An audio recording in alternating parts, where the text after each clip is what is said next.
los caminos de la feminidad holística, con la doctora Cristina Balinotti. Un famoso filósofo griego, Heráclito, dijo: nadie puede bañarse en las aguas de un río dos veces. Y con esta frase le doy la bienvenida a otro programa de Los Caminos de la Feminidad Holística. 7 senderos hacia el encuentro de la verdadera esencia de la mujer, esta esencia de pacificación que hemos perdido en las sociedades. ¿Qué quiso decir Heráclito con esta de nadie puede bañarse en las aguas de un río dos veces? Bueno, que en la naturaleza todo fluye, todo es espontáneo, todo es sin esfuerzo, y nosotros en esta cultura forzamos, vamos en contra de la beta de la naturaleza, digamos que invertimos ese orden natural. Hoy vamos a imprimir huellas, seguir imprimiendo huellas en este segundo camino o sendero de la feminidad holística. ¿Cuál es la relación de la mujer con la naturaleza? Y cómo la cultura puso una cuña en esa relación y la ha destruido, producto de lo cual estamos en esta devastación social y ecológica. Para hablar sobre el tema me acompaña hoy, y me siento un gran placer realmente en tenerla, a mi amiga Vilma Petraz, quien es analista político y directora, conductora de un programa muy conocido en televisión pública, Temas de Mujer, al que he ido muchísimas veces. Muchas gracias, Vilma, por estar conmigo, realmente, un placer tenerte. Gracias por invitarme. Quería comenzar un poco con este tema de la naturaleza. La naturaleza fluye constantemente, sí, ¿verdad? No, y el hombre históricamente ha tenido una relación mucho más armónica con la naturaleza de lo que tuvo con la mujer. Pero vino el siglo XVII con una figura de Bacon, Francis Bacon, y empezó a hablar de explotar a la naturaleza, ¿no? de torturarla, de hacer cosas que tenían mucho que ver con los juicios que en esa época se estaban llevando por brujerías, ¿verdad? Es decir, en pleno cientificismo. ¿Cómo tú ves, digamos, esta relación y cuál es el futuro? Y desde tu punto de vista, un poco para después hablar lo que yo pienso desde mi libro Feminidad Holística, de esta relación.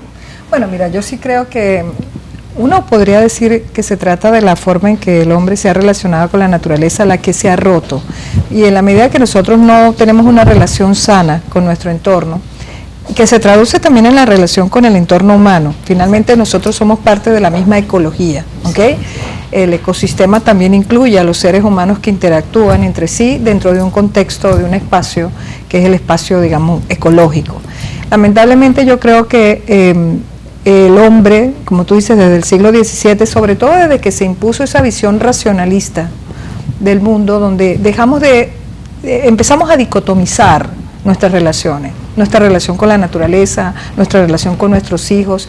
Empezamos a estructurar un concepto de propiedad privada que nos marginaba del concepto de propiedad compartida. No estoy hablando de un concepto colectivista, me estoy hablando de un concepto comunitario, donde habían espacios de encuentro. Yo creo que el ser humano empieza a despegarse de lo que le da un contexto humano mucho más amplio, más profundo, más enraizado con su entorno. Y en consecuencia yo creo que se desnaturalizan nuestras relaciones, sean las relaciones con nuestro entorno, con nuestro ambiente, sean las relaciones con nuestros hijos, con nuestras parejas, sean las relaciones con nuestros amigos, con nuestras instituciones, con nuestros, yo diría, ambientes de trabajo, se desnaturalizan, porque al final se vuelve un juego de posesión y un juego también de control. Y se pierde la relación, digamos, de paridad y de interdependencia que debería existir en las relaciones. También, obviamente, no podemos negar que existen aspectos negativos de la interdependencia, pero cuando tú te consideras interdependiente, tú necesariamente tomas en cuenta al otro. Se constituye en ti un sentido del otherness, del otro, de la otredad. Y yo creo que eso es lo que realmente se rompe, como tú dices, a partir de esa visión racionalista del mundo, de ese paradigma de la modernidad, que es lo que yo creo que está profundamente en crisis y que es lo que estamos tratando de revisar hoy a escala planetaria con un nuevo paradigma. Por eso yo quiero decirte abiertamente, te felicito, porque creo que eres una de las personas, incluso te lo he propuesto ya como amiga, como colega, como persona que te admira y respeta, que esto que tú haces se convierte en un movimiento mucho más amplio, porque realmente nosotros estamos en un proceso en el cual si no tomamos las medidas correctivas necesarias, el mundo va a un proceso de autodestrucción. tanto de sus relaciones primarias como el caso de la familia, que es la célula más clave de la sociedad y que está en proceso de convulsión y de desintegración, como el contexto más amplio de la sociedad. Sí, sin duda somos las mujeres, de acuerdo con mi teoría, que debemos restablecer esa ancestral relación con lo natural, porque lo natural está en nosotros, sin duda, está en nuestro vientre, ¿no? En todas las maniobras de protección, de alimentación que nuestro vientre le brinda a un hijo. Para mí, y desde Feminidad Holística, justamente ese es el mensaje que la naturaleza pone para hacernos repensar y reflexionar. ¿Qué estamos haciendo, no?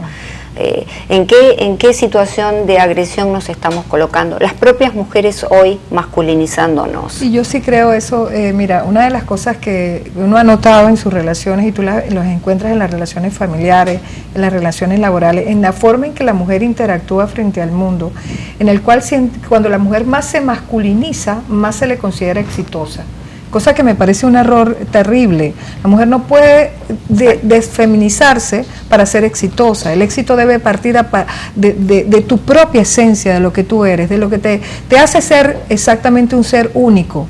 Lamentablemente, fíjate, yo un poco he sido una analista, tú sabes, de estos temas, porque soy una apasionada de la política, y donde creo que hay mucha desnaturalización del concepto de género y política, está muy desnaturalizado, y donde veo, por ejemplo, que las mujeres que tienen éxito tienen que reunir ciertos requisitos. Por ejemplo, deben estar maduras, ya sus hijos grandes. No se permite que una mujer joven, por ejemplo, entre a la política porque se le considera que abandona a la familia, mientras que el hombre perfectamente lo puede hacer porque se supone que tiene una compañera fiel, que cuida de la familia. O sea, ¿por qué no se produce esa cooperación cuando en alguno de los dos existe la inquietud? Porque la política en la práctica, como si se concibe bien, es una visión de servicio público. Claro, tú tienes el concepto obviamente hay un interés, hay una ambición, pero si tú no desnaturalizas ese concepto, al final el concepto del bien común se presenta, y en la mujer es muy importante esa incursión. Pero si tú le desnaturalizas su propia participación, si ella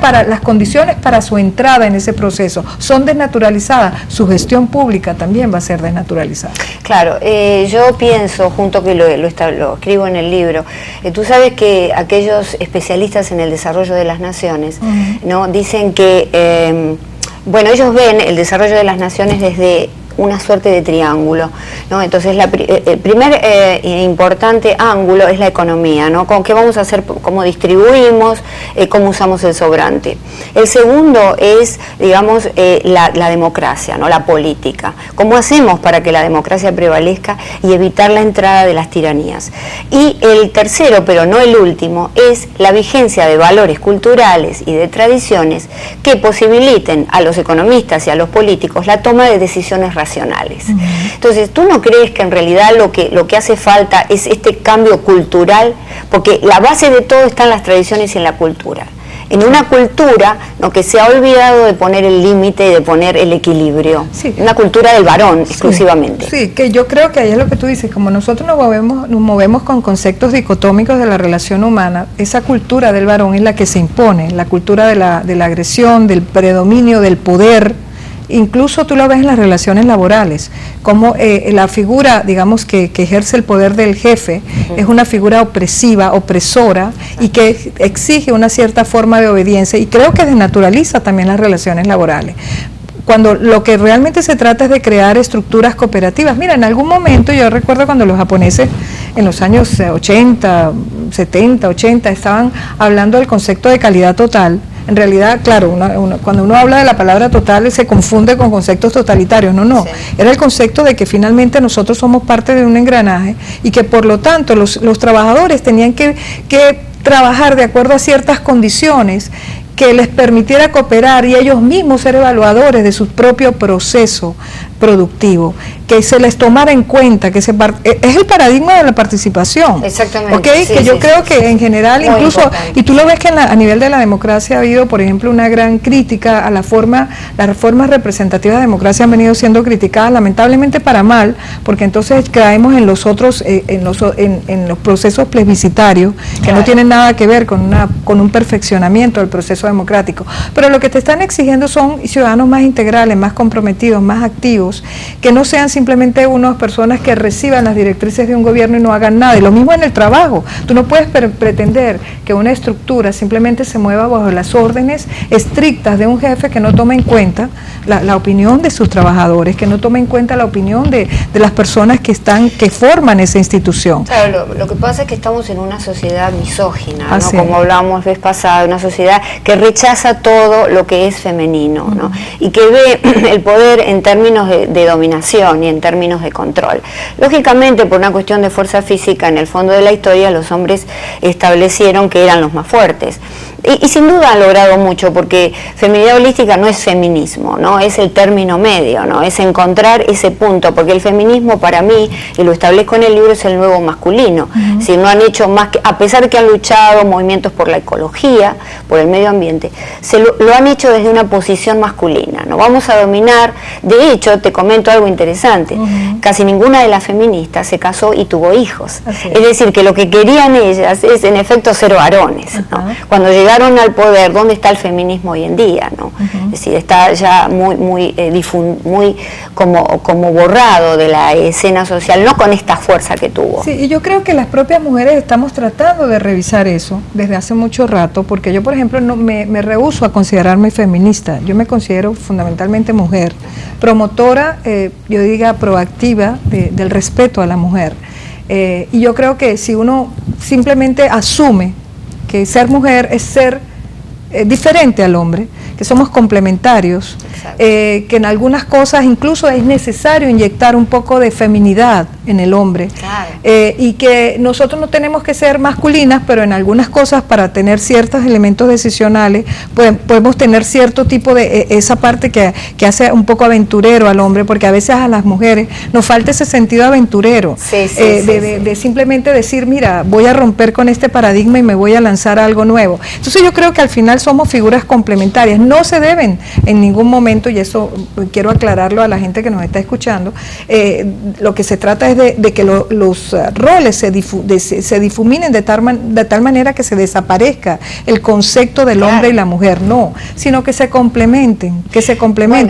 E inclusive debo decirte, Cristina, que en las propias parejas a veces la figura fuerte no es el hombre, es la mujer. Es más, yo a veces considero que el verdadero sexo fuerte, por muchas razones, incluyendo las razones biológicas, es el sexo femenino, es el género femenino, que lamentablemente, históricamente, se ha oprimido el concepto de la mujer de tal manera que nos han estigmatizado como el sexo débil.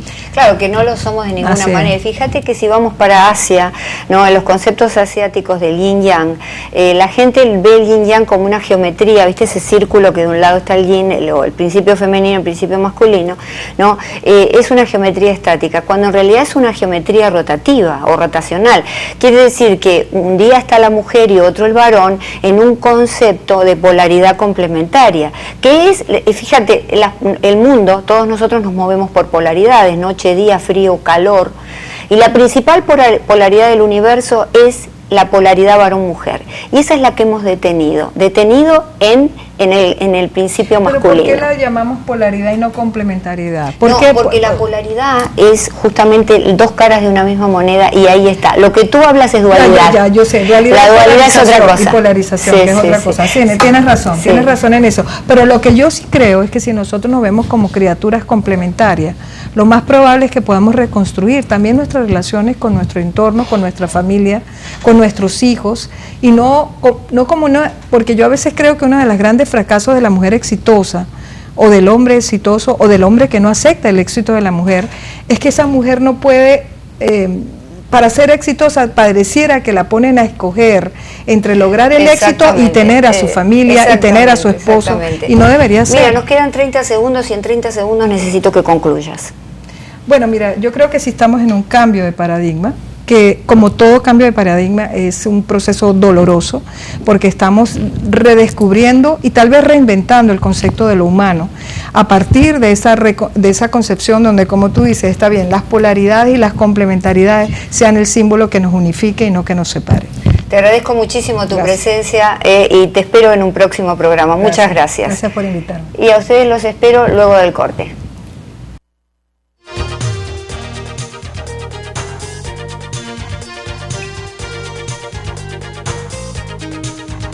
caminos de la feminidad holística con la doctora Cristina Balinot.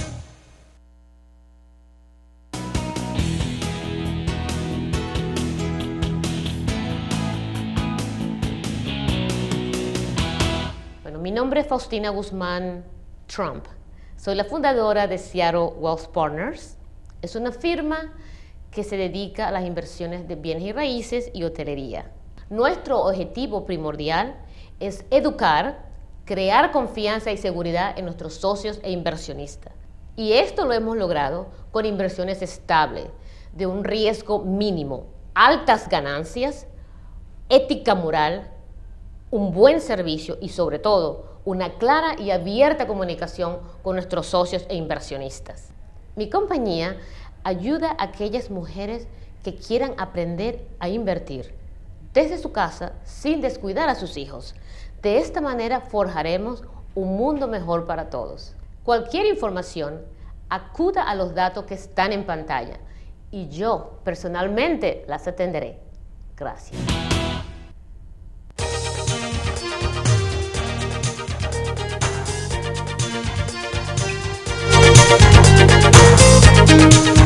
Los caminos de la feminidad holística con la doctora Cristina Balinot.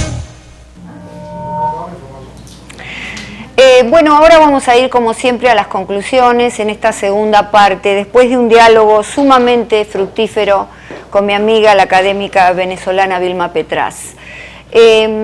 Lógicamente que la cultura tiene que cambiar y necesitamos lo que en el programa anterior yo denominé un giro copernicano, vale decir un giro en 360 grados de esta cultura que nos ha llevado a la ruptura de las bases más importantes de la sociedad, que son la mujer, ¿no es cierto?, con su rol complementario, con el varón, digamos, y la naturaleza. Este vínculo ancestral que nosotros teníamos allá por el Paleolítico, cuando éramos consideradas diosas, ¿no?, diosas de la naturaleza, sacerdotisas, representantes de ese orden, ¿verdad? Un orden, ¿no?, que se mantiene a través del equilibrio de todos los ecosistemas, que se mantiene por estas interrelaciones e interdependencias. En la naturaleza no hay egos, en la naturaleza no hay individuos, no hay partes que prevalecen, en la naturaleza hay relaciones. Y entonces eso es, digamos, lo más importante que nosotros tenemos que extraer y que tenemos que extrapolar a las sociedades, ¿verdad?, para poder, digamos, copiar esa naturaleza. Y la naturaleza, como es sabia, de acuerdo con la teoría de feminidad holística, ha colocado este mensaje de equilibrio, este mensaje de protección en el vientre de una mujer. Y nos dice, ojo, tengamos mucho cuidado, ¿no?, porque esta es la forma en la que tenemos que vivir, relacionándonos, protegiéndonos unos a los otros, queriéndonos, haciendo en las sociedades lo que hace un vientre de mujer.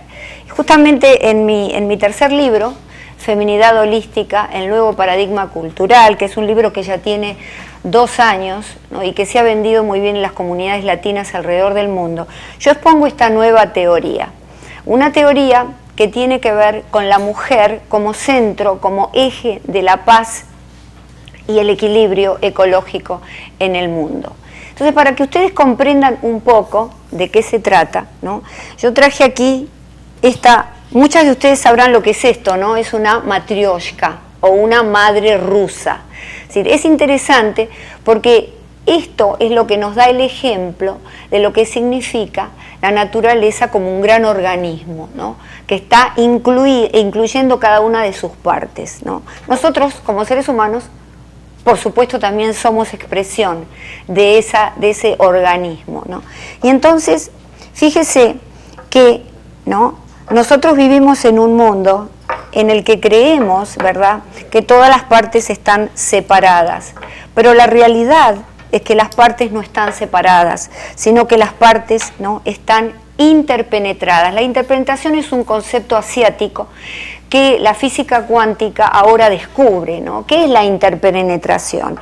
Es esto, ¿no?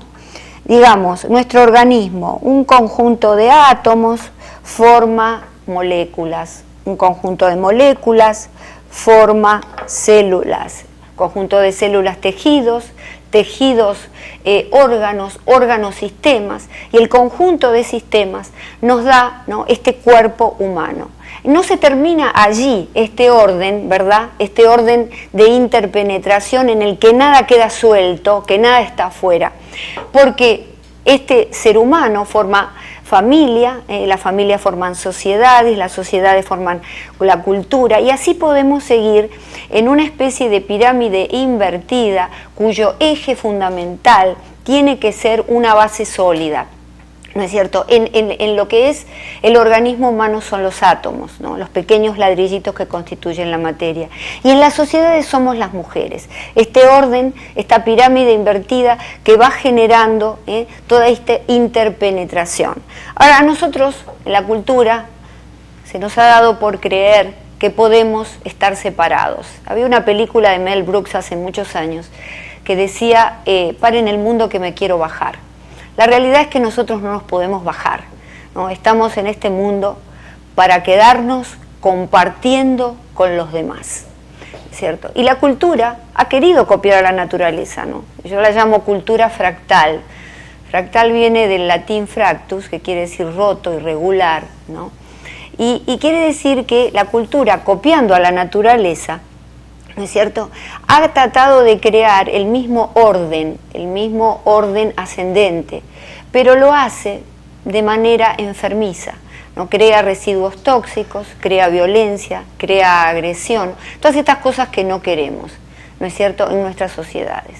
Entonces tenemos un más de lo mismo constante, ¿no?, donde esa nostalgia por la figura del varón, ¿no?, de la horda primordial, no sé si recuerdan, en el primer programa hablábamos de aquella familia primitiva en la cual un macho déspota se hacía de todas las hembras y finalmente los hijos lo matan para realmente poder tener comercio sexual con esas mujeres. Después sienten culpa porque dijeron matamos a nuestro padre y le derivan la culpa a la mujer. Entonces esa emoción, ¿no?, ha generado la ciencia, ha generado la religión, ha generado la cultura. Y todo esto no es más que una emoción, no una nostalgia, como decía, por la identificación con el varón, por la identificación masculina. Lo vemos en las culturas judeocristianas, ¿no es cierto? El Dios es un hombre, ¿no es cierto? Tiene aspecto de varón. Entonces, esto crea, ¿no es cierto?, un olvido y un obstáculo para las relaciones con la mujer.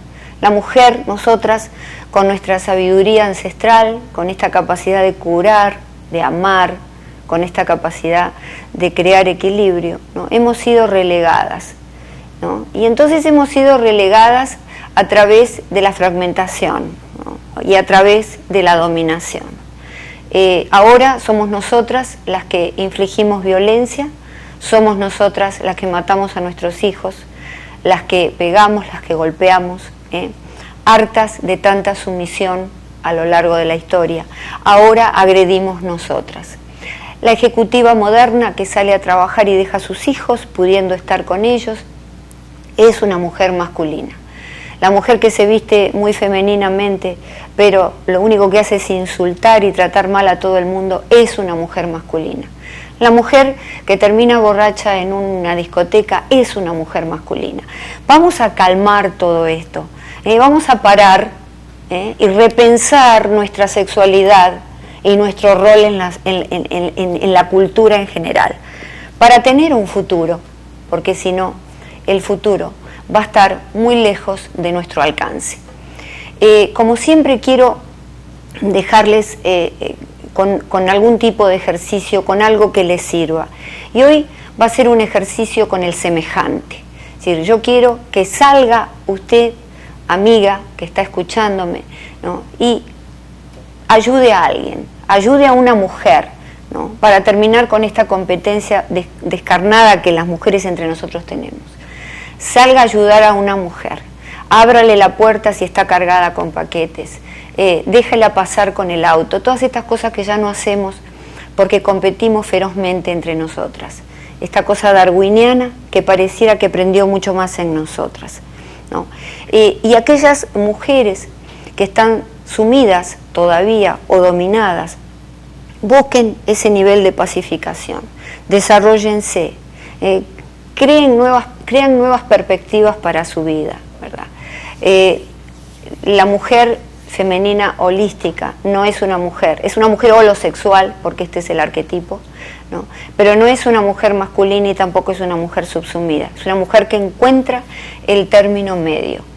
Quiero que piensen y que realicen este ejercicio emocional, ¿no? Este ejercicio psicológico de acercarse a los demás, de acercarse particularmente a las mujeres y ayudarlas, de poner todas las diferencias que tenemos con ellas. Si hay alguien en su familia con la que está peleada o una amiga, dele la mano, vaya hacia ella y ayúdela. Yo creo que esta es la única manera que vamos a tener de destruir esta violencia. Recuerde, una mujer femenina holística es una mujer holosexual. Y una mujer holosexual es aquella que mantiene lo que yo llamo los 10 mandamientos de la mujer. Están en la página 42 de mi libro. Uno de los mandamientos fundamentales es: busca siempre el entusiasmo y no la pasión. ¿Saben ustedes, amigos? La pasión viene del griego patos y significa patología, ¿no es cierto? Aquellos que estamos en estado apasionado, estamos enfermos. Y entonces los dejo con una frase de la Madre Teresa. Si quieres encontrarte a ti mismo, encuéntrate en el servicio hacia los demás. Esa es nuestra esencia de mujeres. Vamos a actuarla en el mundo, vamos a ser holosexuales y vamos a mantener los 10 mandamientos de la mujer para compensar los mandamientos de las tablas bíblicas. Aquellos que no están mal, pero que sencillamente están un poco, digamos, descompensados. Hasta la próxima. Ustedes por cortesía de Seattle Wealth Partners.